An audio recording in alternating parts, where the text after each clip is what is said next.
Welcome, Claire, to Greece and JukeBooks. We're very pleased to have you here.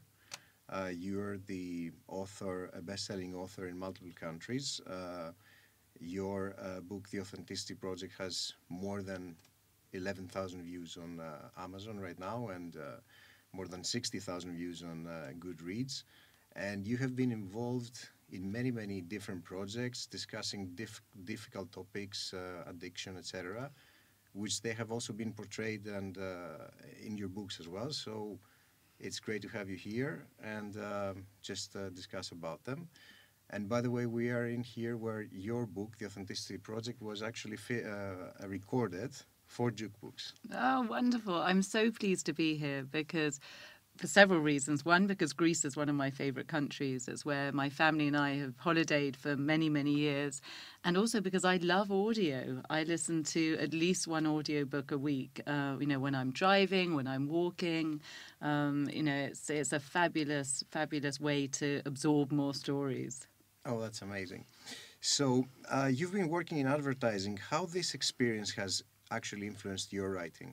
Oh, what an interesting question. I think in many ways, I think one thing that people talk about with my books is I write very short chapters. And I think that's partly because of my advertising experience. I'm used to making everything in bite-sized chunks. And personally, I love reading books which have, just short chapters because you can do, just 5 minutes here, 10 minutes there, 15 minutes, later. So I guess that's one thing. But also, advertising is really about taking a brand, a thing, and projecting the best things about it, only talking about the good things about brands. And the reality is often very different. And that really, I guess, is the theme of the Authenticity Project, is how the image we project is not necessarily the truth. So I love playing with the difference between image and reality, and both my novels really play on that theme. Okay. You have a very interesting personal story where you've been openly discussing about your addiction with alcohol, and the interesting question is, at which point did you decide that you would be actually a writer? It wasn't a conscious decision. It was more something I needed to do because, I loved writing when I was a teenager. I used to write all the time. And then, like everybody, I started work. I was working hard. I was playing hard. The only thing I wrote was PowerPoint presentations and emails. And then when I quit drinking in 2015, I was too ashamed to tell anyone what a mess my life had become and the problems I was having with alcohol. I couldn't tell my friends, I couldn't tell my family or my doctor, but I had to offload somehow. And so what I did was I started writing again, and I wrote a blog called Mummy Was a Secret Drinker, and I wrote in that blog every day, and that was how my writing came back into my life then, 7 years ago. Okay. One thing that is quite notable is that your books, both of them, the new one obviously, which is People on Platform 5, and The Authenticity Project, are feel-good novels. Mm-hmm. And the first one was published during the pandemic, which was very unprecedented times. And the second one was actually written during the pandemic, yes. which again, it's quite unprecedented times and hard. So how hard is it to write a feel-good novel during those extraordinary times, historic extraordinary times?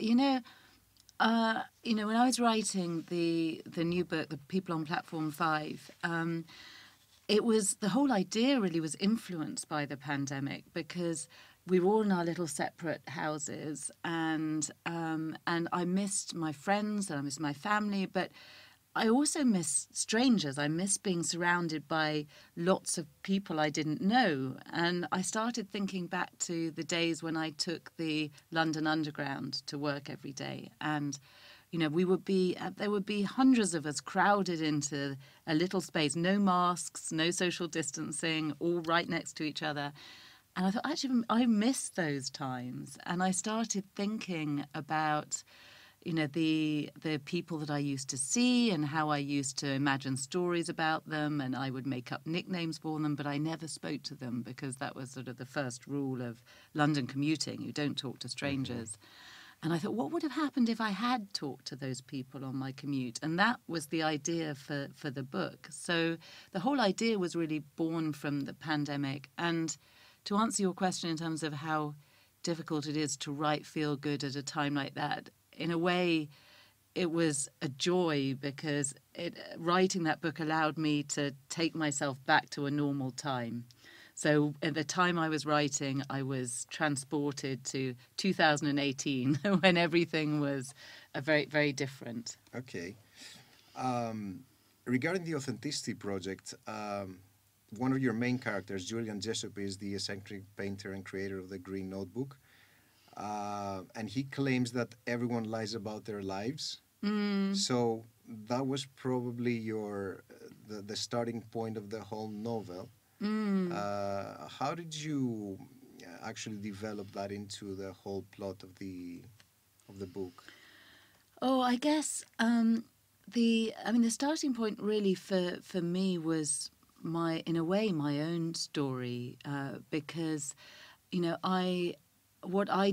what I realised is that when in 2015, when I quit drinking, if you'd looked at my social media, my life looked perfect. Everything looked happy and settled and easy, and the truth was very different. And I realised that although I wasn't intending to lie about my life, the difference between the perception and the reality was massive. And when I started writing the blog, that writing the truth about my life and telling that truth to strangers completely transformed my life, and it transformed the lives of thousands of people who then read it. And that made me think, well, what would happen if other people told the truth about their lives to strangers? And that was what Julian did with the Green Notebook. He told the truth not on the internet, but in an old-fashioned notebook, which he passed on to strangers who passed it on to other strangers and so on. And so, yes, the idea came really from my own experience. Okay. And do you find that writing a fiction is actually giving you a little bit of distancing between yourself? But because I understand that you convey a lot of things about yourself, a lot of personal beliefs through the books, right?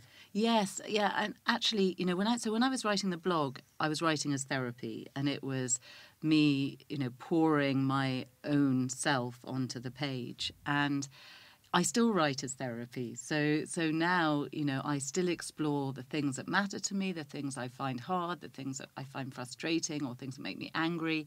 I still explore all of those things, but through the eyes of fictional characters, which, as you say, gives you a bit of distance. But it's still therapy, but it's therapy in a easier way, if you like, because there is a character in between me and the emotions. And last but not least, what's your future in terms of literally? What's in the pipeline? Are you working on something right now? Oh, I'm writing another book right now, and I'm about a third of the way through, but I'm at the early stages when I'm still getting to know the characters. I'm still working out where the story is going. So it's at it's at an early stage. But, I guess my big dream is I would love for one of my books to be a film or a TV series at some stage, and to see it on the big screen. That would be an amazing experience. That would be great, probably. Thank you very much for being here. It's lovely to have you here in JukeBooks, the land of audiobooks in Greek and in Greece. So wish you every success in the future. Thank you. It's been great talking to you, and I hope that audio in Greece goes from strength to strength, because it's a wonderful, wonderful platform.